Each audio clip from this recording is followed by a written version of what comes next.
Kathy White.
Alrighty, we are on to number 2. It's the caramelized onion roast beef.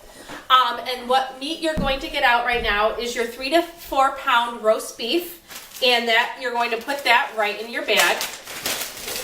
This is the easiest one, actually, I think, of them all. And I don't have a caramelized onion roast beef, a caramelized onion dip starter handy, but it does come in a jar a little bigger than this one. And all you're going to do is pop open the jar, dump it in over your meat, seal it up, get your air out, massage it, because massaging it will also help tenderize the beef too, and that's it. Label it, and you are ready to go with your caramelized onion roast beef. For our third one, I did forget one tip that I do think is very important. One thing that you can also do is fold over your bags like this once you put it in here.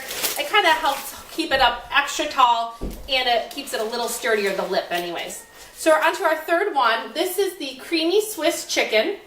You are going to have pre-prepped in here 8 ounces of cream cheese already cubed up, ready to go in your bag, along with 1.5 boneless, skinless chicken breasts. You can cube it, or you can prefer to leave it as a chicken breast too, however you like that, and what works best for your family. And then to this, again, we're going to, from our artichoke and spinach worm dip mix, we're going to pull out one of the packets, and we're going to add that to our bag. In addition to that, you're going to add a 1/2 cup. So you can pour it right here, 1/2 cup, which is also 4 ounces. So if you have a can of chicken broth, just go by the ounces. But a 1/2 cup of chicken broth, and that's it. And that's your creamy Swiss chicken. Your grocery list did have Swiss cheese on the list, and that's for when you prepare it. So you will add the Swiss at the end, and that's how you get your Swiss. And then you're ready to go with creamy Swiss chicken. A quick tip also, if you prefer, I like to sometimes have a dump bucket on my counter. It's just like a pail that I have from like Pail and Shovel, and I put a grocery bag to line it, and that's where I put all my garbage, so I'm not having to run to a garbage can. Just a tip for you. The next one we're going to do is our Easy Sloppy Joes. And our Easy Sloppy Joes, for that one, you'll already have your ground beef or ground turkey in your bag. And another tip that I think is very handy that Tastefully Simple has is all of our shaker jars. This is onion. A capful is 2 tablespoons. So this recipe calls for 2 tablespoons. So you'll pour out 2 tablespoons, put that in there. It also calls for 2 teaspoons of garlic. And garlic, for 2 teaspoons, I tell people it's about, looks like that, or feel free to get out your measuring spoons too. They're going to add 1 tablespoon of mustard and a half a cup of brown sugar and 1 cup of ketchup. That's it.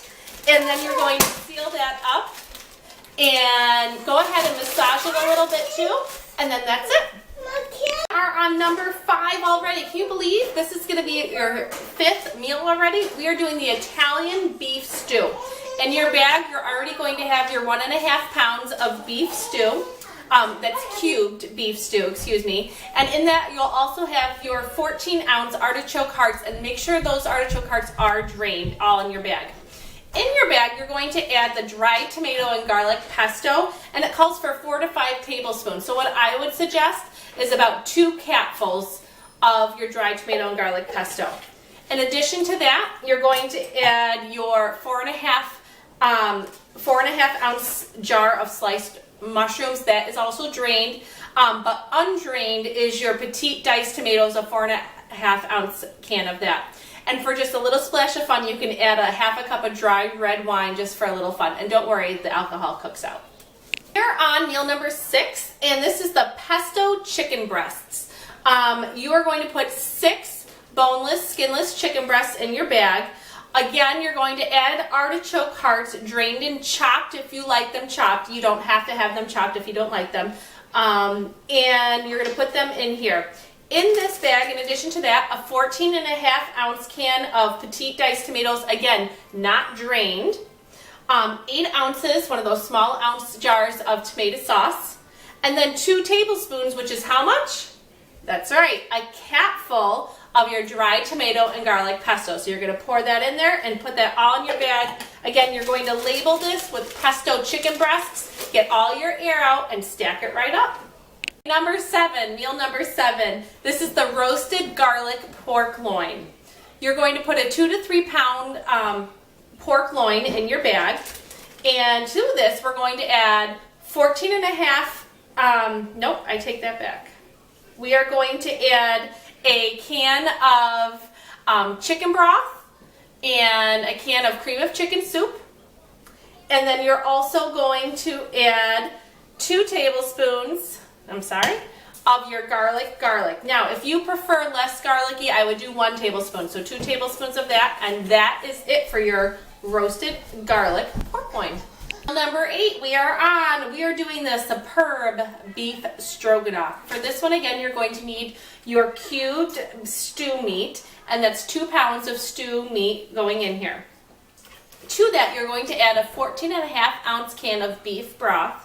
In addition to that, 2 tablespoons of your onion, so a capful of your onion. 2 teaspoons of your garlic, so just 2 teaspoons there.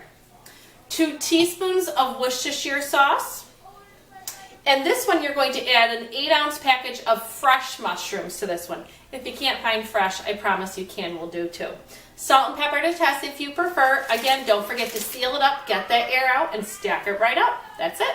Number 9, we are doing the Vidalia pulled pork sandwiches. This is a fan favorite at my house, and I have a feeling it'll be a fan favorite at yours too.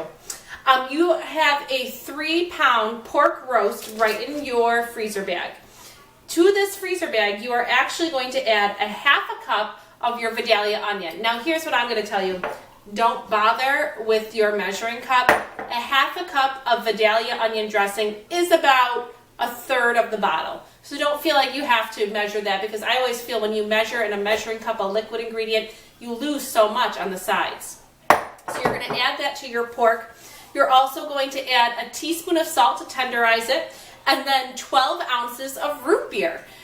You can always also substitute, I've heard, Dr. Pepper or beer for this too. On meal number 10, we are almost done. So you are doing the Zesty Vidalia Bacon Wrapped Chicken. This is actually the most intense meal, if you will. The first thing you want to do actually is take your chicken from your freezer bag, and then you're going to actually wrap each chicken breast with 2 strips, 1 to 2 strips of bacon. You can either do it around the edges of it or around the whole thing, kind of like a mummy wrap, if you will. Once you do that, you're going to put it back in your freezer bag.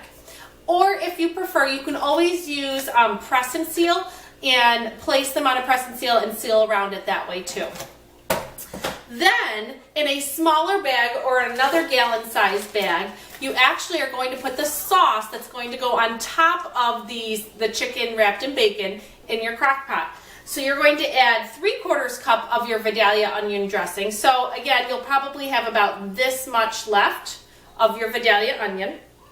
And you're also going to add, excuse me, a teaspoon of your garlic to that. So it's going to give a nice garlicky onion, sweet and garlicky type of sauce that's going to go lay over that chicken. Oh, when you come in, it's going to be smelling so sweet.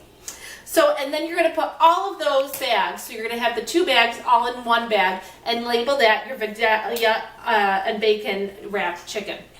That's it. That is our finale of doing a Crockstar, you can consider yourself a Crockstar, freezer meal workshop. Although, you're probably like, well, now what do I do? How do I make all of these? So in your file that I sent you, you have a list of all the recipes. One suggestion that I would make is actually to put this right on your refrigerator or somewhere maybe with your cookbooks. You have all of your meals labeled. When you go to pull out a meal, you can go to the recipe cards to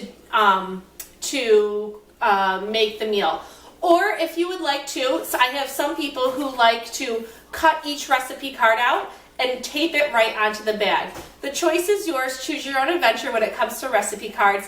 I like to leave them on my refrigerator and I cross them off as I enjoy them. That way I know what's in my freezer and I don't have to go searching through my freezer for everything. And so that is our freezer meal workshop via YouTube. I'm so excited that we were able to do a Crockstar party this way in a very different way, and we kind of had fun. I hope you did too. So that is the end of the Crockstar. If you have any questions, don't hesitate to message or Facebook me.